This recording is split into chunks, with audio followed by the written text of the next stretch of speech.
Hi friends, good morning. Welcome back my YouTube channel. ಎಲ್ಲರೂ ಹೇಗಿದ್ದೀರಾ? ಚೆನ್ನಾಗಿದ್ದೀರಾ ಅಂತ ಭಾವಿಸ್ತಾ ನಾನು ಕೂಡ ತುಂಬಾ ಚೆನ್ನಾಗಿದ್ದೀನಿ.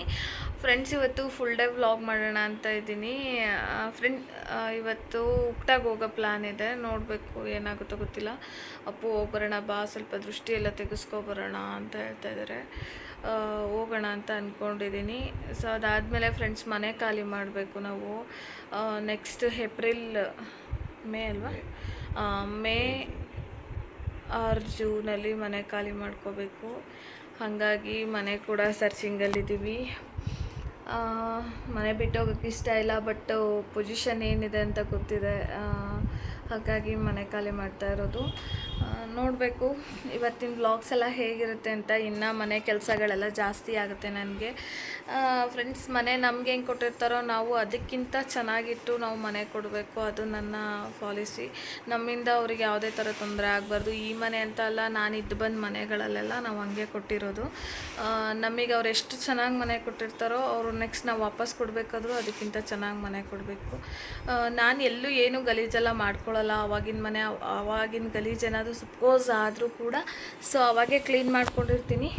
ಬಟ್ ಮನಸ್ಸೊಪ್ಪಲ್ಲ ಎಲ್ಲ ನೀಟಾಗಿ ತೊಳೆದ್ಬಿಟ್ಟು ನಾವು ಬಿಟ್ಟೋಗ್ಬೇಕಾದ್ರೆ ನೆಕ್ಸ್ಟ್ ನಮ್ಮ ಹಿಂದೆ ಬರೋರು ಹೆಂಗಿರ್ತಾರೆ ಗೊತ್ತಿಲ್ಲ. ನಾನು ಈ ಮನೆಗೆ ಬಂದಾಗ ಚೆನ್ನಾಗಿ ಬೈಕೊಂಡಿದ್ದೆ. ಆ್ಯಕ್ಚುಲಿ ಬ್ಯಾಚುಲರ್ಸ್ ಯಾರೋ ಇದ್ರೇನೋ. ಮನೆ ಫುಲ್ಲು ಗಲೀಜಾಗಿತ್ತು. ಓನರ್ಗೂ ಕೂಡ ಗೊತ್ತಿತ್ತು. ಫುಲ್ಲು ಗಲೀಜಾಗಿತ್ತು. ನೀಟಾಗಿ ನಾನು ಉಜ್ಕೊಂಡು ಮನೆ ಒಂದು ಪೊಸಿಷನಿಗೆ ತರೋ ಹೊತ್ತಿಗೆ 3 to 4 months 5 months ಗಂಟನೇ ಹಿಡಿದ್ಬಿಟ್ಟು ಬಾತ್ರೂಮ್ ಕರೆಗಳೆಲ್ಲ ಹೋಗೇ ಇರಲಿಲ್ಲ. ಸೊ ಆ ಥರ ಎಲ್ಲ ಆಗಿತ್ತು. ಬಟ್ ನೆಕ್ಸ್ಟ್ ನಾವು ಹೋದ್ಮೇಲೆ ಮತ್ತೆ ಬರೋರು ನಮ್ಮನ್ನು ಬೈಕೋಬಾರ್ದು, ಇದೇನಪ್ಪ ಮನೆ ಹಿಂಗಿಟ್ಟಿದ್ದಾರೆ ಅಂತ. ಸೊ ಸಫರ್ ಬೀಳೋದು ಬೇಡ. ಹಂಗಾಗಿ ಇವಾಗಿಂದನೇ ಸ್ವಲ್ಪ ನೀಟ್ ಮಾಡಿಕೊಟ್ರೆ ಓನರ್ಗೂ ಸ್ವಲ್ಪ ಬೇಜಾರಾಗಲ್ಲ. ನನಗಂತೂ ನಿಜವಾಗ್ಲೂ ಮನೆ ಬಿಟ್ಟು ಹೋಗ್ಲಿಕ್ಕೆ ತುಂಬ ಬೇಜಾರಿದೆ. ನೋಡೋಣ, ನಮಗೆ ಮನೆ ತುಂಬ ಚೆನ್ನಾಗಿ ಆಗಿ ಬಂದಿತ್ತು. ಏನು ಮಾಡೋಕ್ಕಾಗಲ್ಲ, ಕಾಲಕ್ಕೆ ತಕ್ಕಂಗೆ ನಾವು ಹೋಗ್ತಾ ಇರಬೇಕು. ನಮ್ಮ ಟೈಮ್ ಕೂಡ ಇವಾಗ ಸ್ವಲ್ಪ ಟೈಟ್ ಇದೆ. ನಾವು ಎಲ್ಲನೂ ಫೇಸ್ ಮಾಡಬೇಕು. ನನಗೂ ಒಬ್ಬ ಮಗ ಇರೋದ್ರಿಂದ ನಾನಿಲ್ಲಿ ಮಂತಾದರೆ ಬಾಡಿಗೆ ಕಟ್ಕೊಂಡು ಎಲ್ಲ ಲೀಡ್ ಮಾಡೋಕ್ಕೆ ನನಗೆ ಸ್ವಲ್ಪ ಕಷ್ಟ ಆಗ್ತಿತ್ತು. ಹಾಗಾಗಿ ಖಾಲಿ ಮಾಡ್ತಾ ಇರೋದು. ಇನ್ನು ಸ್ವಲ್ಪ ಎಲ್ಲ ನೀಟ್ ಮಾಡ್ಕೊಬಿಟ್ರೆ ನನಗೆ ಆ ಟೈಮ್ನಲ್ಲಿ ನಾನು ಒಬ್ಬಳೇ ಇರೋದ್ರಿಂದ ಎಲ್ಲನೂ ಹೊಡೆದಾಡೋಕ್ಕಾಗಲ್ಲ. ಅಪ್ಪು ಸ್ವಲ್ಪ ಮಾಡಿಕೊಡ್ತಾರೆ. ಹಾಗಾಗಿ ಈಗಿಂದನೇ ಸ್ವಲ್ಪ ನೀಟಾಗಿ ಕ್ಲೀನ್ ಮಾಡಿಕೊಡ್ಬೇಕು. ನಾವು ಬಂದಾಗ ಕಿಟಕಿ, ಬಾತ್ರೂಮ್ ಮತ್ತು ಸಿಂಕು ಎಲ್ಲ ಕರೆ ಯಾವ ಥರ ಇತ್ತು ಅಂದರೆ ಫ್ರೆಂಡ್ಸ್, ಅಷ್ಟು ಕರೆ ಮಾಡಿದರು. ಫ್ಯಾಮಿಲಿ ಅಂತ ಇದ್ದಿದ್ದು, ಬಟ್ ಆದರೂ ತುಂಬ ಗಲೀಜು ಮಾಡಿಕೊಟ್ಟಿದ್ರು ಮನೆ. ನಾವು ಅದೇ ರೀತಿ ಮಾಡಿದ್ರೆ ಅವ್ರಿಗೂ ನಮಗೂ ಏನೂ ಇರಲ್ಲ. ಬಟ್ ನಾನು ಏನೂ ಇಟ್ಕೊಂಡಿಲ್ಲ ನಮ್ಮ ಮನೆ. ಇವಾಗ ನಾನು ಮನೆ ಬಿಟ್ಟರೂ ಕೂಡ ಯಾವುದೇ ಥರ ಗಲೀಜಿಲ್ಲ. ಬಟ್ ನನಗೆ ಸ್ಯಾಟಿಸ್ಫ್ಯಾಕ್ಷನ್ ಆಗೋವರೆಗೂ ನಾನು ಕ್ಲೀನ್ ಮಾಡಿಕೊಡ್ಬೇಕು. ಮಾಡದೇ ಇಲ್ಲದೇ ಇದ್ದರೂ ಪರವಾಗಿಲ್ಲ. ನೆಕ್ಸ್ಟ್ ಬಂದವ್ರು ನಮಗೊಂದು ಮಾತು ಅನ್ನಬಾರ್ದು. ಸೊ ಓನರ್ಗೂ ಕೂಡ ಬೇಜಾರಾಗಬಾರ್ದು. ಅವ್ರು ಮನೆ ಕಟ್ಟಬೇಕಾದ್ರೆ ಎಷ್ಟು ಕಷ್ಟ ಬಿದ್ದು ಕಟ್ಟಿರ್ತಾರೆ ಅಂತ ನನಗೆ ಗೊತ್ತಿದೆ. ನಾವು ಕೂಡ ಮನೆ ಕಟ್ಸಿರೋದ್ರಿಂದ ಪೊಸಿಷನ್ಸ್ ಎಲ್ಲ ಗೊತ್ತಿರುತ್ತೆ. ಹಂಗಾಗಿ ಎಲ್ಲ ಒಂದೊಂದೇ ಕ್ಲೀನ್ ಮಾಡ್ಕೋಬೇಕು. ಇನ್ನು ಕಂಪಲ್ಸರಿ ಡೈಲಿ ವ್ಲಾಗ್ ಮಾಡೇ ಮಾಡ್ತೀನಿ. ಸ್ವಲ್ಪ ಲೈಫ್ ಸ್ಟೈಲ್ ಕೂಡ ಚೇಂಜ್ ಮಾಡ್ಕೋಬೇಕು. ಯಾಕಂದರೆ ನಾನು ಹಿಂಗೆ ಸೋಂಬೇರಿತನ ಮಾಡಿಕೊಂಡು ಹಿಂಗೆ ಬಿದ್ದಿದ್ರೆ ನನಗೂ ಮಗು ಇದೆ, ಹಿಂಗೆ ಇರೋಕ್ಕಾಗ್ತಾಯಿಲ್ಲ. ಸೊ ಲೈಫ್ ಸ್ಟೈಲ್ ಚೇಂಜ್ ಮಾಡ್ಕೊಳ್ಳೋದ್ರಿಂದ ಕಂಪಲ್ಸರಿ ವ್ಲಾಗ್ ಮಾಡಬೇಕು ಅಂತ ಅಂದ್ಕೊಂಡಿದ್ದೀನಿ. ಕಂಪಲ್ಸರಿ ಡೈಲಿ ಒಂದು ವ್ಲಾಗ್ ಬರುತ್ತೆ. ಪ್ಲೀಸ್ ಯಾರೆಲ್ಲ ವಿಡಿಯೋ ನೋಡ್ತಾ ಇದ್ದೀರಾ ನಿಮ್ಮ ಫ್ರೆಂಡ್ಸ್ ಆ್ಯಂಡ್ ಫ್ಯಾಮಿಲಿ ಕೂಡ ಕಳಿಸಿ. ಹಾಗೆ ಚಾನಲ್ನ ಸಬ್ಸ್ಕ್ರೈಬ್ ಮಾಡೋದನ್ನ ಮಾತ್ರ ಮರಿಬೇಡಿ. ಪ್ಲೀಸ್ ಸಬ್ಸ್ಕ್ರೈಬ್ ಮಾಡ್ಕೊಳ್ಳಿ. ಹಾಗೆ ನಂದು ವಾಚ್ ಅವರ್ಸ್ ಕಂಪ್ಲೀಟ್ ಆಗಿಲ್ಲ. ವಾಚ್ ಅವರ್ಸ್ ಕಂಪ್ಲೀಟ್ ಮಾಡ್ಕೋಬೇಕು. ಅದಕ್ಕೆ ಸ್ವಲ್ಪ ಸಪೋರ್ಟ್ ಮಾಡಿ, ವಿಡಿಯೋ ಫುಲ್ ನೋಡಿ, ನನಗೂ ಕೂಡ ಹೆಲ್ಪ್ ಆಗುತ್ತೆ. ಫ್ರೆಂಡ್ಸ್, ಇವತ್ತಿನ ವ್ಲಾಗ್ಸ್ ಎಲ್ಲ ಹೇಗಿರುತ್ತೆ ನೋಡೋಣ ಬನ್ನಿ. ಹಾಗೆ ಇವತ್ತಿನ ಡೇ ಎಲ್ಲ ಹೇಗಿರುತ್ತೆ ಅಂತ ನಿಮ್ಮ ಜೊತೆ ನಾನು ಶೇರ್ ಮಾಡ್ಕೊತೀನಿ. ಆದಷ್ಟು ಲಾಂಗ್ ವಿಡಿಯೋನೇ ಮಾಡಲಿಕ್ಕೆ ಟ್ರೈ ಮಾಡ್ತೀನಿ. ರೀಸನ್ ಏನಂದರೆ ನಂದು ವಾಚ್ ಅವರ್ಸ್ ಕಂಪ್ಲೀಟ್ ಆಗಿಲ್ಲ. ಆದಷ್ಟು 1 hour ವಿಡಿಯೋ ಹಾಕಲಿಕ್ಕೆ ಟ್ರೈ ಮಾಡ್ತೀನಿ ಪರ್ ಡೇ. ಇವತ್ತಿನ ವ್ಲಾಗ್ನ ಇವಾಗಿಂದನೇ ಕಂಟಿನ್ಯೂ ಮಾಡ್ಕೊತಾ ಇದ್ದೀನಿ. ಸಿಗ್ತೀನಿ. ಕಿಚನ್ ಎಲ್ಲ ನೀಟಾಗಿ ಐತೆ. ಒಂದು ಕಡೆ ಮಾರ್ನಿಂಗ್ ಎದ್ದು ಕಾಫಿ ಮಾಡ್ಕೊಂಡು ಕುತ್ಕೊಂಡಿದ್ದೀವಿ. ಇನ್ನೊಂದು ಕಡೆ ರೈಸ್ ಮಾಡ್ಕೊಂಡಿದ್ದೀನಿ. ಇನ್ನೊಂದು ಕಡೆ ರಸಮ್ ಇದೆ, ಸ್ವಲ್ಪ ಬೆಳ್ಳುಳ್ಳಿ ಖಾರ ಇದೆ. ಇವಾಗ ತಿಂದ್ಕೊಂಡು ಟೆಂಪಲ್ಗೆ ಹೋಗಬೇಕು. ಜೊತೆಯಲ್ಲಿ ಸ್ವಲ್ಪ ಕೆಲಸ ಕೂಡ ಮುಗಿಸ್ಕೋಬೇಕು. ಏನು ಕೆಲಸನೂ ಇಲ್ಲ ನನ್ನ ಪ್ರಕಾರ. ಇದೆಲ್ಲ ನೀಟಾಗೇ ಇದೆ. ಆ್ಯಕ್ಚುಲಿ ನೀಟಾಗೆ ಇಟ್ಕೊಂಡಿದ್ದೀನಿ. ಇನ್ನೂ 1 ತಿಂಗಳು ಟೈಮ್ ಇರೋದ್ರಿಂದ ಮಾಡ್ಕೋಬೋದು. ಬಟ್ ಮನೆ ಖಾಲಿ ಮಾಡ್ಕೊಂಡು ಹೋಗೋ ಟೈಮ್ನಲ್ಲಿ ಎಲ್ಲ ಕ್ಲೀನ್ ಮಾಡಿಕೊಟ್ಟು ಹೋಗ್ಬಾರ್ದಂತೆ. ಹಂಗಾಗಿ ಸ್ವಲ್ಪ ಇವಾಗಲೇ ಮಾಡಿ ಏನು ಪಾತ್ರೆ ಎಲ್ಲಿಡಬೇಕೋ ಅಲ್ಲಲ್ಲೇ ಇಟ್ಕೊಂಡ್ಬಿಟ್ರೆ ಆ ಟೈಮ್ನಲ್ಲಿ ನಾವು ಎತ್ಕೊಂಡ್ರು ನಮ್ಮ ಐಟಮ್ ನಾವು ಎತ್ಕೊಂಡ್ರು ನೀಟಾಗೇ ಇರುತ್ತೆ. ಇದೆಲ್ಲ ಫುಲ್ಲು ಕರೆ ಹಿಡ್ದಿತ್ತು ಫ್ರೆಂಡ್ಸ್ ನಾನು ಬಂದಾಗ. ಆ್ಯಕ್ಚುಲಿ ನಾನು ಒರೆಸಿ ಕ್ಲೀನ್ ಮಾಡ್ಕೊಂಡಿರೋದು. ಯಾವ ಥರ ಇತ್ತಂದರೆ ಜಿರಳೆಗಳು ಮೊಟ್ಟೆ ಇಟ್ಟು ಫುಲ್ಲು ಗಲೀಜು ಮಾಡಿತ್ತು. ಬಟ್ ನಾನು ಇವಾಗ ವಾರಕ್ಕೊಂದ್ಸತಿ 2 ವಾರಕ್ಕೊಂದ್ಸತಿ ಕ್ಲೀನಾಗಿ ಒರೆಸ್ಕೊತೀನಿ. ಹಾಗಾಗಿ ನೋಡಿ ನೀಟಾಗೇ ಇದೆ. ವಾಟರ್ ಮಾರ್ಕ್ಸ್ ಒಂಚೂರಿದೆ. ಇವತ್ತು ಬಟ್ಟೆಯಲ್ಲಿ ಯಾವಾಗಾದ್ರೂ ಫ್ರೀ ಆಗಿದ್ದಾಗ ಸ್ವಲ್ಪ ಕೊಲಿನೆಲ್ಲ ಹಾಕಿ ನೀಟಾಗಿ ಒರೆಸ್ಬೇಕಷ್ಟೆ. ಅದಾದಮೇಲೆ ಇಲ್ಲೆಲ್ಲ ನೀಟಾಗೆ ಇಟ್ಕೊಂಡಿದ್ದೀನಿ. ಅವಾಗವಾಗ ಒರೆಸ್ಕೊತೀನಿ. ಇನ್ನೊಂದು ಸರ್ತಿ ಒರೆಸಿ ಕ್ಲೀನ್ ಮಾಡಿ ಇಟ್ಕೊಂಡ್ರೆ ನಾವು ಹೋಗೋ ಟೈಮ್ನಲ್ಲಿ ಕ್ಲೀನ್ ಮಾಡಿಕೊಡ್ಬಾರ್ದಂತೆ. ನನಗದು ಗೊತ್ತಿಲ್ಲ, ಅಮ್ಮ ಮತ್ತು ನಮ್ಮ ಚಿಕ್ಕಮ್ಮ ಎಲ್ಲ ಹೇಳಿದ್ರು. ಹಾಗಾಗಿ ಅದಕ್ಕೆ ಮೊದಲೇ ಕ್ಲೀನ್ ಮಾಡ್ಕೊಳ್ಬೇಕು. ಇದೆಲ್ಲ ಈಗಲೇ ಕ್ಲೀನ್ ಮಾಡ್ಕೊಂಡಿರ್ತೀನಿ. ನಾಳೆ ನಾಡಿದ್ರಲ್ಲಿ ಒಂದು 3-4 ಡೇಸ್ 5 ಡೇಸ್ ಒಳಗಡೆ ಇದೆಲ್ಲ ನೀಟಾಗೇ ಐತೆ. ಆ್ಯಕ್ಚುಲಿ ಒಂದು ಚೂರು ಕೂಡ ಎಲ್ಲೂ ಗಲೀಜಿಲ್ಲ. ಸ್ವಲ್ಪ ವೆಟ್ ಬಟ್ಟೆ ಮಾಡಿಕೊಂಡು ನೀಟಾಗಿ ಒರೆಸ್ಕೊತೀನಿ. ಇದೆಲ್ಲ ಫುಲ್ಲು ಎಣ್ಣೆ ಜಿಡ್ಡು ಇತ್ತು. ಫುಲ್ಲು ನೀಟಾಗಿ ಒರೆಸಿ ಎಷ್ಟು ಚೆನ್ನಾಗಿದೆ ಗೊತ್ತಾ. ಇವಾಗ ನಾನು ಹೋಗೋ ಮನೇಲಿ ಹೆಂಗಿರುತ್ತೋ ಗೊತ್ತಿಲ್ಲ. ಮತ್ತು ಅದನ್ನೆಲ್ಲ ರೆಡಿ ಮಾಡ್ಕೊಳ್ಳೋ ಹೊತ್ತಿಗೆ ಮತ್ತೊಂದು 6 ತಿಂಗಳಾಗುತ್ತೆ ನೋಡಿ. ಇದೆಲ್ಲ ಮಾಡ್ಕೋಬೇಕು. ಕ್ಲೀನಾಗಿ ಒರೆಸ್ಬಿಟ್ಟು ಒರೆಸಿ ಏನು ಐಟಮ್ ಎಲ್ಲಿಟ್ಟಿದ್ದೀನೋ ಅಲ್ಲಲ್ಲೇ ಇಟ್ಕೊತೀನಿ. ನಾನು ಖಾಲಿ ಮಾಡ್ಕೊಂಡು ಹೋಗೋ ಟೈಮ್ನಲ್ಲಿ ಇನ್ನೇನು 1 ಮಂತ್ ಹಂಗಲ್ವಾ. ಸೊ 1 ಮಂತ್ 1.5 ಮಂತ್ ಎಷ್ಟು ದಿವಸ ಆಗುತ್ತೋ ಗೊತ್ತಿಲ್ಲ. ಆ ಟೈಮ್ನಲ್ಲಿ ಕ್ಲೀನ್ ಮಾಡಿ ಹೋಗೋದಿರಲ್ಲ. ಸೊ ಹೋಗ್ಬಾರ್ದಂತಲ್ಲ. ನೀಟಾಗಿರುತ್ತೆ. ಬರೋರ್ಗೂ ಕೂಡ ಬೇಜಾರಾಗಲ್ಲ, ನಮ್ಮ ಓನರ್ಗೂ ಕೂಡ ಬೇಜಾರಾಗಲ್ಲ. ಮತ್ತು ಡ್ರೆಸ್ಸಿಂಗ್ ಟೇಬಲ್ ಒಂಚೂರು ನೀಟಾಗಿ ಒರೆಸ್ಕೋಬೇಕು. ಡಸ್ಟ್ ಇದೆ ಅಷ್ಟೇ, ಒಂಚೂರು ಧೂಳಾಗಿದೆ, ಅದು ಒರೆಸ್ಬಿಡ್ತೀನಿ ಫ್ರೆಂಡ್ಸ್. ನಿಜವಾಗ್ಲೂ ನಮ್ಮ ಓನರ್ ಏನಾದರೂ ಮನೆ ಕೊಟ್ಬಿಟ್ಟಿದ್ರೆ ನಂಗೆ ತುಂಬ ಖುಷಿ ಇರ್ತಿತ್ತು. ನಿಜವಾಗ್ಲೂ ಬಿಟ್ಟು ಹೋಗೋಕ್ಕೆ ಇಷ್ಟ ಇಲ್ಲ. ಓನರ್ ಜೊತೆ ನಾವು ತುಂಬ ಫ್ರೆಂಡ್ಲಿ ಆಗಿದ್ದಿದ್ದು. ಆ್ಯಕ್ಚುಲಿ ಏನೇ ಇದ್ರೂ ಹೇಳ್ಕೊತಿದ್ವು. ಮೇಡಮ್ ಜೊತೆ ಆಗ್ಬೋದು, ಸರ್ ಜೊತೆ ಆಗ್ಬೋದು. ನಮಗೇನಾದರೂ ಡೌಟ್ ಇದ್ದರೆ ಬಟ್ ಇವಾಗ ಬಿಟ್ಟೋಗ್ಬೇಕಂದ್ರೆ ಸ್ವಲ್ಪ ಬೇಜಾರೇ. ಏನು ಮಾಡೋಕ್ಕಾಗಲ್ಲ. ಅವ್ರಿಗೂ ಲೀಸ್ಗೆಲ್ಲ ಕೊಡೋಷ್ಟು ಅವಶ್ಯಕತೆ ಇಲ್ಲ. ಪಾಪ ಅವರು ಲೋನ್ ಕಟ್ಟಬೇಕಲ್ವಾ. ಇವಾಗ ನಮಗೆ ನನ್ನ ಮಗನ ಲೈಫ್ ನೋಡೋದಾಯ್ತಂದರೆ ನಾನು ನೆಕ್ಸ್ಟ್ ಪೊಸಿಷನ್ಗೆ ಹೋಗಲೇಬೇಕು. ನೆಕ್ಸ್ಟ್ ಆಪ್ಷನ್ ತೊಗೊಳ್ಳೇಬೇಕು ನಾನು. ಹಂಗಾಗಿದ್ದರಿಂದ ಸೊ ಏನು ಮಾಡೋಕ್ಕಾಗಲ್ಲ. ಫ್ರೆಂಡ್ಶಿಪ್ ಹಿಂಗೇ ಇರುತ್ತೆ ಯಾವತ್ತಿಗೂ. ನಾವು ಈ ಮನೆಗೆ ಬಂದೇನು ಕೆಟ್ಟಿಲ್ಲ, ತುಂಬ ಖುಷಿಯಾಗೇ ಇದ್ವು. ಸೊ ಈ ಮನೆಯಲ್ಲಿ ಕಳೆದಿರೋ ನೆನಪುಗಳು ತುಂಬ ಇದ್ದಾವೆ ನನಗೆ. ಒಂದೊಂದು ಮೂಲೆಯಲ್ಲೂ ಒಂದೊಂದು ನೆನಪುಗಳು ಉಳಿದೋಗ್ಬಿಟ್ಟಿದ್ದಾವೆ. ಬಟ್ ಏನು ಮಾಡೋಕ್ಕಲ್ಲ, 2 ವರ್ಷ ಇದ್ದೆ. ಸೊ ಇಷ್ಟೇ ನಮಗೆ ಇರಲಿಕ್ಕೆ ದಿನ ಇದ್ದಿದ್ದಂತ ಅನಿಸುತ್ತೆ. ಏನು ಮಾಡೋಕ್ಕಾಗಲ್ಲ. ಪ್ರತಿ ಒಂದೊಂದು ಜಾಗದಲ್ಲೂ ಒಂದೊಂದು ನೆನಪುಗಳು ಇಟ್ಕೊಂಡಿದ್ದೀನಿ. ಬಟ್ ನಾವು ನೆಕ್ಸ್ಟ್ ಹೋಗೋ ಮನೆ ಹೆಂಗಿರುತ್ತೋ ನನಗಂತೂ ಗೊತ್ತಿಲ್ಲ. ಇಲ್ಲಿರೋ ನೆನಪುಗಳನ್ನ ಹಾಗೆ ಉಳಿಸ್ಕೋಬೇಕು ಅಷ್ಟೇ. ನಾವು ನೆಕ್ಸ್ಟ್ ಹೋಗೋ ಮನೆ ಹೇಗಿರುತ್ತೋ ಏನೋ ನನಗೂ ಗೊತ್ತಿಲ್ಲ. ನಿಜವಾಗ್ಲೂ ನಾವಿನ್ನೂ ಮನೆ ಹುಡ್ಕೋ ಕೆಲಸ ಇನ್ನೂ ಮಾಡೇ ಇಲ್ಲ. ಓನರ್ಗೆ ಹೇಳಿ ಮಾತ್ರ 8 ದಿವಸ ಆಗೇ ಹೋಯ್ತು, 8-10 ದಿವಸ ಆಯಿತು. ಬಟ್ ನಾವು ಮನೆ ಹುಡ್ಕೋ ಕೆಲಸ ಮಾಡೇ ಇಲ್ಲ. ಯಾಕೋ ಮಾಡೋಕ್ಕೆ ಮನಸ್ಸೇ ಬಂದಿಲ್ಲ, ಮಾಡೂ ಇಲ್ಲ. ಫ್ರೆಂಡ್ಸ್ ಕೇಳಿದ್ದೀವಿ ಮತ್ತು ಬ್ರೋಕರ್ಸ್ ಕೇಳಿದ್ದೀವಿ. ಅವ್ರು ನೋಡಿ ಹೇಳಿದ ಮೇಲೆ ಹೋಗ್ಬಿಟ್ಟು ನಾವೊಂದು ಸರ್ತಿ ನೋಡಿಬಿಟ್ಟು ಓಕೆ ಮಾಡ್ಕೊಳ್ಳೋ ಥರ. ನೆಕ್ಸ್ಟ್ ನಾವು ಹೋಗೋ ಓನರ್ ಹೆಂಗಿರ್ತಾರೆ ಅನ್ನೋದು ಗೊತ್ತಿಲ್ಲ, ಮನೆ ಹೆಂಗಿರುತ್ತೆ ಅನ್ನೋದು ಗೊತ್ತಿಲ್ಲ. ಎಲ್ಲ ಒಂಥರ ನೆನಪುಗಳಷ್ಟೇ. ಫ್ರೆಂಡ್ಸ್, ನಿಜವಾಗ್ಲೂ ಹೇಳಬೇಕಂದ್ರೆ ನಾನು ಒಳ್ಳೆ ಕ್ವಾಲಿಟಿ ಟೈಮ್ನ ಈ ಡ್ರೆಸ್ಸಿಂಗ್ ಟೇಬಲ್ ಹತ್ರ ಮತ್ತು ಈ ಬಫಿ ಮೇಲೆ ಕೂತ್ಕೊಂಡು ಈ ಡ್ರೆಸ್ಸಿಂಗ್ ಟೇಬಲ್ ಹತ್ರ ಮಳೆ ಬರೋ ಟೈಮ್ನಲ್ಲಿ ಕಿಟಕಿಯಲ್ಲಿ ನೋಡಿಕೊಂಡು ನಿಜವಾಗ್ಲೂ ಒಳ್ಳೆ ಕ್ವಾಲಿಟಿ ಟೈಮ್ನ ನಾನು ತುಂಬ ಸ್ಪೆಂಡ್ ಮಾಡಿದ್ದೀನಿ. ಸೊ ಅದಾದಮೇಲೆ ನಮ್ಮ ಮನೆಯವ್ರ ಜೊತೆ ಕಿತ್ತಾಡ್ದಾಗೆಲ್ಲ ಈ ಬಫಿ ಮೇಲೆ ಕೂತ್ಕೊಂಡು ಮಿರರ್ ನೋಡ್ಕೊಂಡು ಅಳೋದು, ಏನೇನೋ ಒಳ್ಳೆ ಟೈಮ್ಗಳನ್ನ ನಾನು ತುಂಬಾ ಸ್ಪೆಂಡ್ ಮಾಡಿಬಿಟ್ಟಿದ್ದೀನಿ. ಎಕ್ಸ್ಪೆಷಲಿ ಈ ಬಫಿ ಡ್ರೆಸ್ಸಿಂಗ್ ಟೇಬಲು ನನಗೆ ಈ ಮನೇಲಿ ತುಂಬ ನೆನಪಾಗಿ ಉಳಿಯುತ್ತೆ ಯಾವತ್ತಿಗೂ. ಮತ್ತು ಅದಾದಮೇಲೆ ಮನೆಯೇ ನೆನಪಾಗಿ ಉಳಿಯುತ್ತೆ ಬಿಡಿ. ನೆಕ್ಸ್ಟ್ ಲೆವೆಲೇ ಇತ್ತು ಮನೆ. ನನಗೆ ಹೆಂಗೆ ಬೇಕೋ ಹಂಗೆಲ್ಲ ಮಾಡ್ಕೊಂಡಿದ್ದೆ ಮನೆಯಲ್ಲಿ ನಾನು. ಏನು ಮಾಡೋಕ್ಕಾಗಲ್ಲ, ಸಂದರ್ಭಕ್ಕೆ ಹೆಂಗೆ ಬೇಕೋ ಹಾಗೆ ನಾವು ಮೂವ್ ಆಗ್ತಾ ಇರಬೇಕು, ಮೂವ್ ಆನ್ ಆಗಲೇಬೇಕು. ಈ ಸ್ಟಿಕ್ಕರ್ಸು ಆ್ಯಕ್ಚುಲಿ ನಾನು ತುಂಬ ಇಷ್ಟಪಟ್ಟು ತೊಗೊಂಡು ಅಂಟಿಸಿದ್ದೆ. ಓನರ್ ಬೈತಾರೇನೋ ಅಂದ್ಬಿಟ್ಟು ನಂದು ಹಳೆ ಯೂಟ್ಯೂಬ್ ಚಾನಲಲ್ಲಿ ವಿಡಿಯೋ ಕೂಡ ಮಾಡಾಕಿದ್ದೆ. ಬೈದರೂ ಪರವಾಗಿಲ್ಲ, ಒಂದು ಮಾತು ಬೈಸ್ಕೊಂಡು ಬಿಡ್ತೀನಿ. ತೆಕ್ಕೊಟ್ಟೋಗಿ ಅಂದರೆ ತೆಕ್ಕೊಟ್ಟು ಕೂಡ ಹೋಗ್ತೀನಿ. ಫ್ರೆಂಡ್ಸ್, ಕೆಂಗೇರಿ ರೈಲ್ವೆ ಸ್ಟೇಷನಲ್ಲಿದ್ದೀನಿ. 2 ಗಂಟೆಗಂತೆ ಟ್ರೈನ್ ಇರೋದು, 2:15.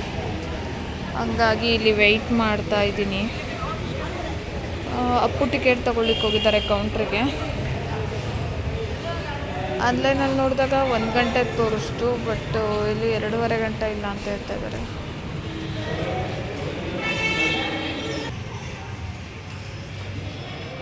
ಫ್ರೆಂಡ್ಸ್, ಎಷ್ಟು ಬಿಸಿಲು ಉರಿತಿದೆ ಆಚೆ ಅಂದರೆ ಅಪ್ಪ ಕಣ್ಣು ಬಿಡೋಕ್ಕಾಗಲ್ಲ, ಅಷ್ಟು ಬಿಸಿಲಿದೆ.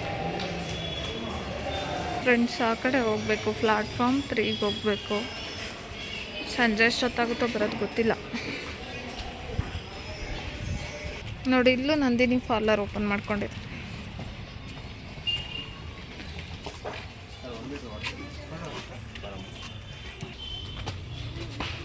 ಮತ್ತು ನಮಗೆ ರಿಟರ್ನ್ ಬರೋಕ್ಕಾಗುತ್ತಾ? 3:30 ರೀಚ್ ಆದರೆ ಅಲ್ಲಿ ಎಷ್ಟೊತ್ತಾಗುತ್ತೆ? ಪೂಜೆ ಎಲ್ಲ ಮುಗಿಯುತ್ತೆ. ಬರ್ಬೋದಾ? ತುಂಬಾ ದೊಡ್ಡದು. ಹಾಂ, ಮೈಸೂರ್ಗ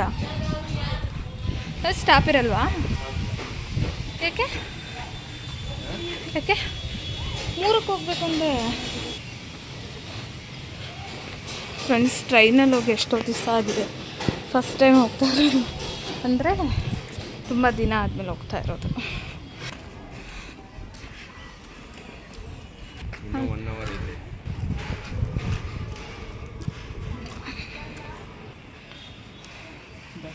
ಕಡೆನಾಪ ಮತ್ತೆ ಏನಕ್ಕೆ ನಿಲ್ಸಿರೋದು? ಹೌದಾ? ನನ್ನ ಕಿವೇ ನೋಡು, ಅಸಹ್ಯ ಕಾಣಿಸ್ತೈತೆ. ಹಚ್ಚಿದ್ದೀನಿ ಆದರೂ ನೋಡು ಅಲ್ಲ, ಒಂಥರ ಕಿತ್ತೋಗಿ ಗಾಯ ಆಗಿರೋ ಥರ ಕಾಣಿಸ್ತಾ ಇಲ್ವಾ? ಫ್ರೆಂಡ್ಸ್, ಕೆಂಗೇರಿ ರೈಲ್ವೆ ಸ್ಟೇಷನಲ್ಲಿ ಕೂತಿದ್ದೀವಿ.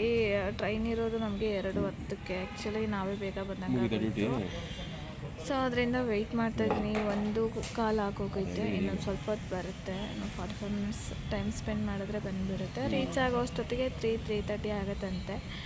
ಅಲ್ಲಿ ದರ್ಶನ ಎಲ್ಲ ಮುಗಿಸ್ಕೊಂಡು ತಡೆ ಹೊಡಿಸ್ಕೊಳ್ಳೋ ಅಷ್ಟೊತ್ತಿಗೆ 1 2 ಅವರ್ಸ್ ಆಗುತ್ತೆ. ಮುಗಿಸ್ಕೊಂಡು ರಿಟರ್ನಲ್ಲಿ ಎಷ್ಟೊತ್ತಿಗೆ ಟ್ರೈನ್ ಇದೆ ನೋಡಿಕೊಂಡು ಅಲ್ಲಿಂದ ಹೊರಡಬೇಕು. ನೈಟ್ ಮನೆಗೆ ಬರೋಷ್ಟೊತ್ತಿಗೆ 9:30 10 o'clock ಎಲ್ಲ ಆಗುತ್ತೆ ಅಂತ ಹೇಳಿದ್ರು. ನಾವು ಬೆಳಗ್ಗೆ ಬೇಗ ಪ್ಲ್ಯಾನ್ ಮಾಡ್ಕೊಂಡಿದ್ರೆ ಬೇಗ ರೆಡಿ ಆಗ್ಬೋದಿತ್ತು. ಸೊ ಪ್ಲ್ಯಾನ್ ಮಾಡಿದ್ದು ಸ್ವಲ್ಪ ಲೇಟಾಗಿ ಪ್ಲ್ಯಾನ್ ಮಾಡಿದ್ರಿಂದ ಸೊ ಲೇಟಾಗಿ ಹೊರಡಂಗಾಯಿತು. ಆಮೇಲೆ ಬೇಗನೆ ಹೊರಟು 12 ಗಂಟೆಗೆ ಹೊರಟು, ಬಟ್ ಟ್ರೈನ್ ಇರೋದು 1 ಗಂಟೆಗೆ ಅಂತ ಅಂದರು. ಮತ್ತು ಇಲ್ಲಿ ಬಂದಮೇಲೆ 2 ಗಂಟೆಗೆ ಆಗೋಯಿತು. ಹಂಗಾಗಿ ಸ್ವಲ್ಪ ಲೇಟ್ ಆಗೋಯಿತು. ಇನ್ನೇನು ಬೆಳಗ್ಗೆ ಟಿಫನ್ ಎಲ್ಲ ಮಾಡ್ಕೊಂಡು ಬಂದಿದ್ದೀವಿ. ಬೇಗ ಅಶ್ವಿನಿಲ್ಲ ಹೋಗ್ಬಿಟ್ಟು ದರ್ಶನ ಮಾಡಿಕೊಂಡು ಸ್ವಲ್ಪ ತಡೆ ಎಲ್ಲ ಒರೆಸ್ಕೊಂಡು ಬರಬೇಕು. ನಮಗೆ ದೃಷ್ಟಿ ಥರ ಮನೆಗೆ ಮತ್ತು ನಮಗೆ ದೃಷ್ಟಿ ಥರ ಹಾಕ್ಬಿಟ್ಟು ಅದೇನೋ ಅಂತಾರಲ್ಲ, ಹತ್ತಿದ್ದು ಅರಿತಾ ಇಲ್ಲ. ಮನುಷ್ಯರ ಕಣ್ಣಿಗೆ ಕಲ್ಲೇ ಕರಗೋಗುತ್ತೆ ಅಂತಾರೆ, ಅದು ಸತ್ಯದ ಮಾತು. ಅದರಿಂದ ಸರಿ ಹೋಗ್ಬರೋಣ ಅಂತ ಹೋಗ್ತಾಯಿದ್ವಿ. ಇನ್ನು ಅಲ್ಲಿಂದ ಬಂದು ಊರಿಗೆಲ್ಲ ಹೋಗೋ ಕೆಲಸ ಇದೆ. ಸೊ ಹಾಗಾಗಿ ಈ ಕೆಲಸನ ಮುಗಿಸ್ಕೊಬರೋಣ ಅಂತ ಹೋಗ್ತಾಯಿದ್ದೀವಿ. ಇನ್ನೊಂದು 45 ಮಿನಿಟ್ಸ್ ವೆಯ್ಟ್ ಮಾಡಿದ್ರೆ ಟ್ರೈನ್ ಬರುತ್ತೆ, ಹೋಗ್ಬೇಕು.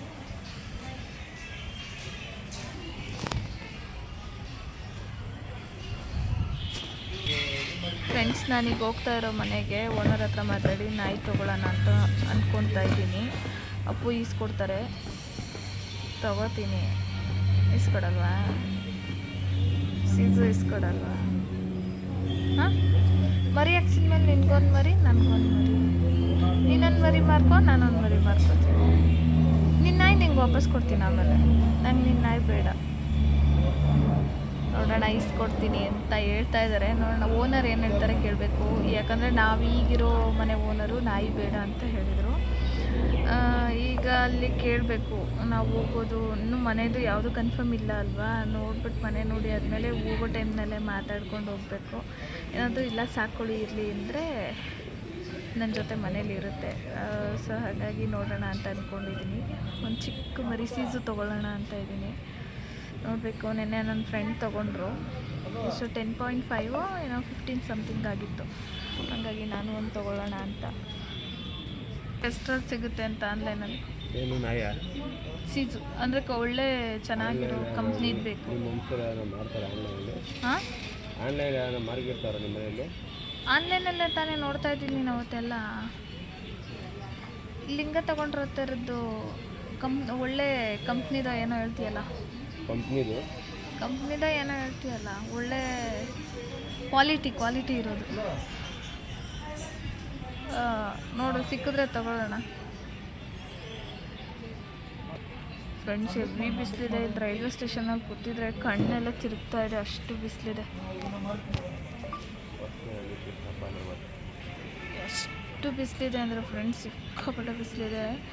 ಕುತ್ಕೊಳ್ಳೋಕ್ಕಾಗ್ತಾಯಿಲ್ಲ. ನನಗೆ ಆ್ಯಕ್ಚುಲಿ ಟ್ರೈನು ಹೋಗಿ ಒಂದು 8-9 ಇಯರ್ಸೇ ಆಗೋಯ್ತು ಅನಿಸುತ್ತೆ ಸಮಥಿಂಗ್. ನಮ್ಮ ಪಾಪು ಮುಡಿ ಕೊಡ್ಲಿಕ್ಕೆ ಹೋಗಿದ್ದು ತಿರುಪತಿಗೆ. ಆವಾಗ ತಿರುಪತಿಯಿಂದ ಬರ್ತಾ ಅವತ್ತು ಬಂದಿರೋದು, ಇವತ್ತೇ ಹೋಗ್ತಾ ಇರೋದು. ಹೋಗೇ ಇಲ್ಲ ಟ್ರೈನಲ್ಲಿ ಎಲ್ಗೂ ಕೂಡ. ಒಂದು 2-3 ಟೈಮ್ ಓಡಾಡಿದ್ದೀನಿ ನಾನು ಅಷ್ಟೇ ಟ್ರೈನಲ್ಲಿ ಇದುವರೆಗೂ. ನನಗೆ ಟ್ರೈನ್ ಜರ್ನಿನೇ ಗೊತ್ತಿಲ್ಲ ಅಷ್ಟಾಗಿ. ನೋಡೋಣ ಹೆಂಗೆ ರಶ್ ಇರುತ್ತೋ ಏನೋ ಗೊತ್ತಿಲ್ಲ. ಹಂಗಂತಿದ್ದು ನಾರ್ಮಲ್ ಬೋಗಿ ಅಲ್ವಾ, ರಶ್ ಇರುತ್ತೆ ಅಂತ. ನೋಡಬೇಕು, ಎಲ್ಲ ಎಕ್ಸ್ಪೀರಿಯೆನ್ಸ್ ಮಾಡಬೇಕು. ನೋಡೋಣ, ಕೇಳಿ ಅವ್ರೇನಾದ್ರು ಸಾಕೊಳ್ಳಿ ಅಂತ ಹೇಳಿದ್ರೆ ತೊಗೊಬರ್ತೀನಿ. ಒಂದು ಸೀಸು ಸಾಕಬೇಕಂತ ಆಸೆ ಇದೆ. ಸೀಸು ತೊಗೊಂಬಂದು ಸಾಕ್ತೀನಿ, ಅವ್ರೇನಾದರೂ ಪರ್ಮಿಷನ್ ಕೊಟ್ಟರೆ. ಇಲ್ಲ ಅಂದರೆ ಏನು ಮಾಡೋಕ್ಕಾಗಲ್ಲ.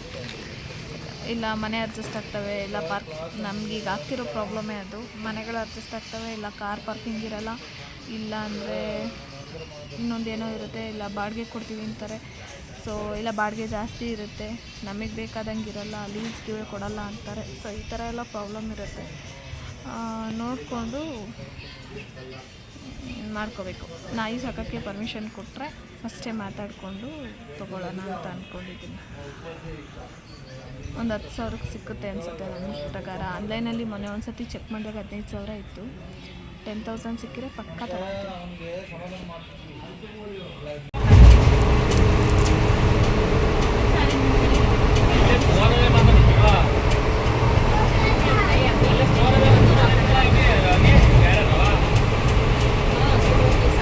ಎಷ್ಟು ಜನ ಇದ್ದಾರೆ ಮುದ್ದಾಗಿ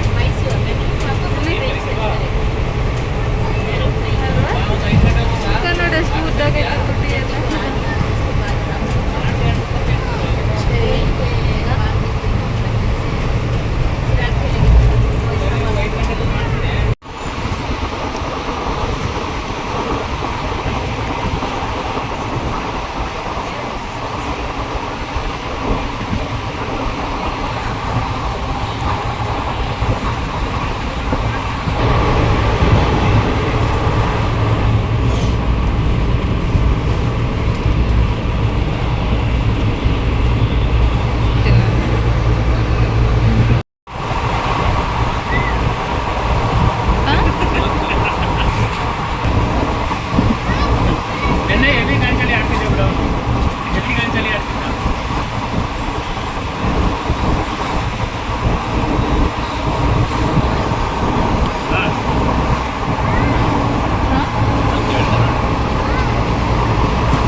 ಫ್ರೆಂಡ್ಸ್ ಇಲ್ಲಿಗೆ ಹುಟ್ಟಾಗಿ ಬರೋ ಅಷ್ಟೊತ್ತಿಗೆ 4 ಗಂಟೆ.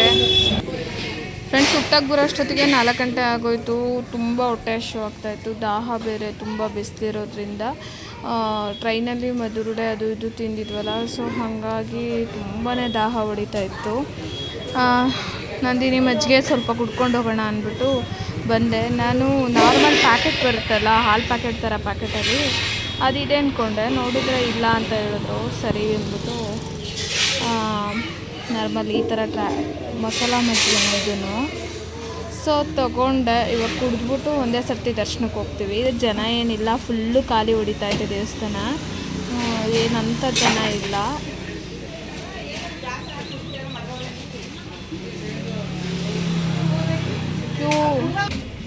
ಇವಾಗ ಮಜ್ಜಿಗೆ ಕುಡ್ಕೊಂಡು ಹೋಗ್ತೀನಿ ದರ್ಶನಕ್ಕೆ. ಸೊ ಅದು ಮಂತ್ರಾಲಯಕ್ಕೆ ಹೋದಾಗ ಮಜ್ಜಿಗೆ ಕುಡಿದ್ವಿ. ಅದೆಷ್ಟು ಟೇಸ್ಟಿಯಾಗಿತ್ತಂದರೆ ಸೂಪರಾಗಿತ್ತು. ಇವತ್ತು ಟೇಸ್ಟೇ ಇಲ್ಲ ಮಜ್ಜಿಗೆ ಆ್ಯಕ್ಚುಲಿ. ಅವತ್ತು ಎಷ್ಟು 7 ರೂಪಿ ಪ್ಯಾಕೆಟ್ ಏನೋ ಟೆಟ್ರೋ ಪ್ಯಾಕೆಟು 7 ರೂಪಿ ತೊಗೊಂಡ್ರು. ಇವತ್ತು 15 ರೂಪಿ ತೊಗೊಂಡಿದ್ದಾರೆ. ಟೇಸ್ಟ್ ಒಂಚೂರು ಇಲ್ಲ.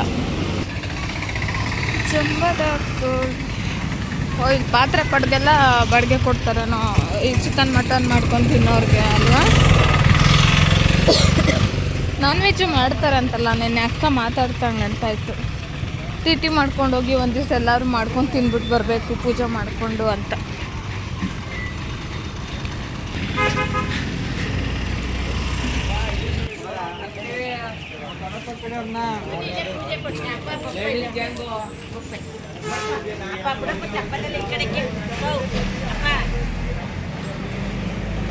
ಏನಿದು ತಾನೇ ಮನೆಗಳಿಗ?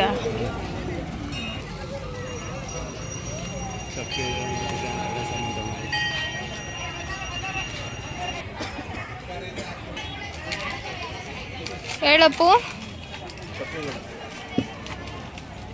ರಾಮಣ್ಣ ರಾಜೀನಾಮೆ ಕೊಟ್ಟಿದ್ದಾರಾ? ತಡೆ ಸಾಮಾನು ಇಲ್ಲೇ ತಗೊಂಡೋಗ್ಬೇಕಾ ಏನು ಕೇಳೋ ಅವ್ರನ್ನ.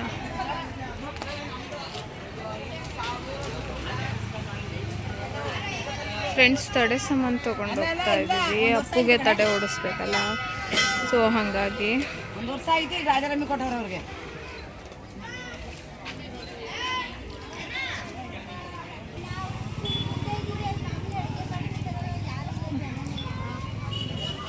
ಫ್ರೆಂಡ್ಸ್ ತಡೆ ಓಡಿಸ್ಲಿಕ್ಕೆ ಅಂತ ಹೋಗ್ತಾ ಇದ್ವು.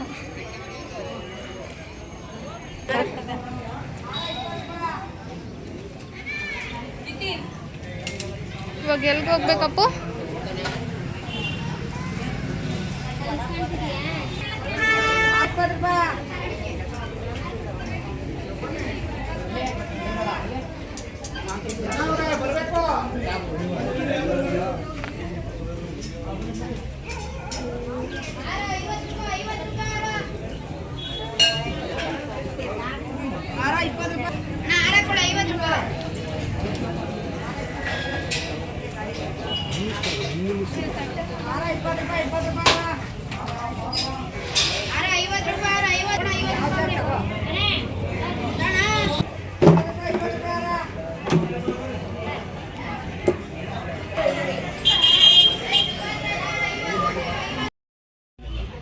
ವಿಡಿಯೋ ಮಾಡೋದನ್ನ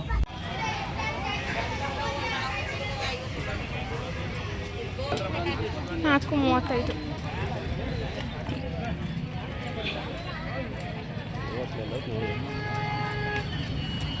ಇದೇ ಅಂಕಾಲೆ ಕಡ್ಡಿ ಅಂದ್ರೆ ಅದೇನೆ. ಮನೆಗೆ ಆ ಮನೆಗೆ ಹೋದ್ಮೇಲೆ ತಗೋಣ ಬಿಡು.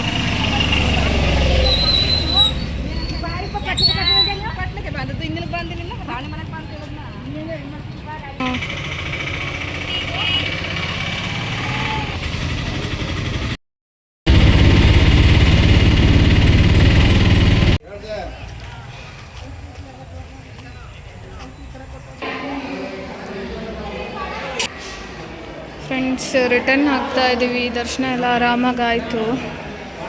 ಇವಾಗ 5:30ಗೆ ಟ್ರೈನ್ ಇದೆ ರಿಟರ್ನ್ ಬ್ಯಾಂಗ್ಳೂರ್ಗೆ. ಹಾಗಾಗಿ ರಿಟರ್ನ್ ಆಗ್ಲಿಕ್ಕಂತ ಬಂದ್ವಿ. ಟಿಕೆಟ್ ತೊಗೊಂಡ್ರೆ ಇವಾಗ ಬೇಗ 5:30 ಟ್ರೈನ್ ಸಿಗುತ್ತೆ. ಫ್ರೆಂಡ್ಸ್ ಬೆಂಗಳೂರು ಕಡೆ ಟ್ರೈನಿಗೆ ಎವ್ವಿ ಜನ ಇದ್ದಾರೆ. ಸಿಕ್ಕಾಪಟ್ಟೆ ರಶ್ ಆಗುತ್ತೆ ಅನಿಸುತ್ತೆ. ಸಿಕ್ಕಾಪಟ್ಟೆ ಜನ ಇದ್ದಾರೆ. ಇವಾಗ 25ಕ್ಕೆ ಟ್ರೈನ್ ಇದೆ ವಾಪಸ್ ಬೆಂಗಳೂರಿಗೆ. ಸೊ ಒಂದು 5 ಅಂದರೆ 6-7 ಗಂಟೆ ಅಷ್ಟೊತ್ತಿಗೆ ರೀಚ್ ಆಗ್ತೀವಿ. ಮನೆಗೆ ಹೋಗೋ ಅಷ್ಟೊತ್ತಿಗೆ ಮ್ಯಾಕ್ಸಿಮಮ್ 8:30 ಅಷ್ಟೊತ್ತಿಗೆ ಮನೆಗೆ ಹೋಗ್ತೀವಿ. ಹಾಗೆ ಎಷ್ಟು ಜನಗಳಿದ್ದಾರೆ ನೋಡು, ತುಂಬ ಜನ ಆಯಿತು. ಇವಾಗ ಮೇಲೆ ಕತ್ಲದಾಗ ಹೋಗ್ಬೇಕಾ? ಇಲ್ಲನಾ ಆ ಕಡೆ ಲಾಸ್ಟಿಗೆ ಹೋಗೋಣ ನಡಿ. ಇಲ್ಲೇನಕ್ಕೆ ಇಲ್ಲಿ ಕೂತ್ಕೊಳಕ್ಕೆ ಬಂದಲ್ಲ ನೀನು? ಫ್ರೆಂಡ್ಸ್, ದೇವಸ್ಥಾನದಿಂದ ಬರೋ ಅಷ್ಟೊತ್ತಿಗೆ ಫುಲ್ಲು ಟಯರ್ಡ್ ಆಗಿಬಿಟ್ಟಿತ್ತು. ಟ್ರೈನ್ ಬೇರೆ ಫುಲ್ಲು ರಶ್ ಇತ್ತು. ಆ್ಯಕ್ಚುಲಿ ಎಷ್ಟು ರಶ್ ಇತ್ತು ಅಂದರೆ ತುಂಬ ರಶ್ ಇತ್ತು. ನಿಂತ್ಕೊಂಡು ಬಂದಂಗೆ ಆಯಿತು. ಸುಮಾರು ಮಂಡ್ಯವರೆಗೂ ನಿಂತ್ಕೊಂಡಿದ್ದೆ. ಅಪ್ಪು ಬೆಂಗಳೂರುವರೆಗೂ ನಿಂತ್ಕೊಂಡು ಬಂದರು. ಸಿಕ್ಕಾಪಟ್ಟೆ ರಶ್ ಇತ್ತು. ತಿರುಪತಿ ಟ್ರೈನ್ ಇರೋದ್ರಿಂದ ಎಲ್ಲ ತಿರುಪತಿಗೆ ಹೋಗೋರೆಲ್ಲ ತುಂಬ ಜನ ಇದ್ದರು. ತುಂಬ ರಶ್ ಆಗಿತ್ತು. ಹಾಗಾಗಿ ಅಲ್ಲೇನೋ ನಾನು ವ್ಲಾಗ್ ಮಾಡ್ಕೊಳ್ಳಿಕ್ಕಾಗಲಿಲ್ಲ. ಸೊ ಮನೆಗೆ ಬಂದು ಕೂಡ ನಾನು ವ್ಲಾಗ್ನ ಕಂಟಿನ್ಯೂ ಮಾಡಲೇ ಇಲ್ಲ. ಫುಲ್ಲು ಟಯರ್ಡ್ ಆಗಿತ್ತು. ರೆಸ್ಟ್ ಮಾಡಿದೆ ಸ್ವಲ್ಪ ಹೊತ್ತು. ಫ್ರೆಂಡ್ಸ್, ಇವತ್ತಿನ ವ್ಲಾಗ್ ಅಂತೂ ಇಷ್ಟೇ. ಇಲ್ಲಿಗೆ ಹೆಣ್ಣು ಮಾಡ್ಕೊತೀನಿ. ನಾಳೆ ಹೊಸ ವ್ಲಾಗ್ ಜೊತೆ ಸಿಗ್ತೀನಿ. ಅಲ್ಲಿವರೆಗೂ ಟೇಕ್ ಕೇರ್, ಬಾಯ್. ಹಾಗೆ ಇನ್ನೂ ಯಾರೆಲ್ಲ ನನ್ನ ಚಾನಲ್ನ ಸಬ್ಸ್ಕ್ರೈಬ್ ಮಾಡ್ದಿರೆ ನೋಡ್ತಾ ಇದ್ದೀರಾ, ಪ್ಲೀಸ್ ಸಬ್ಸ್ಕ್ರೈಬ್ ಮಾಡ್ಕೊಳ್ಳಿ. ನಿಮ್ಮ ಫ್ರೆಂಡ್ಸ್ ಆ್ಯಂಡ್ ಫ್ಯಾಮ್ಲಿಗೆ ಕೂಡ ಶೇರ್ ಮಾಡಿ. ನಂದು ವಾಚ್ ಅವರ್ಸ್ ಕಂಪ್ಲೀಟ್ ಆಗೋದಿದೆ. ಕಂಪ್ಲೀಟ್ ಮಾಡ್ಕೋಬೇಕು. ಫುಲ್ ವಿಡಿಯೋ ನೋಡೋದನ್ನ ಮಾತ್ರ ಮರಿಬೇಡಿ. ಸಿಗ್ತೀನಿ ನಾಳೆ ಹೊಸ ವ್ಲಾಗ್ ಜೊತೆ. ಅಲ್ಲಿವರೆಗೂ ಟೇಕ್ ಕೇರ್, ಬಾಯ್.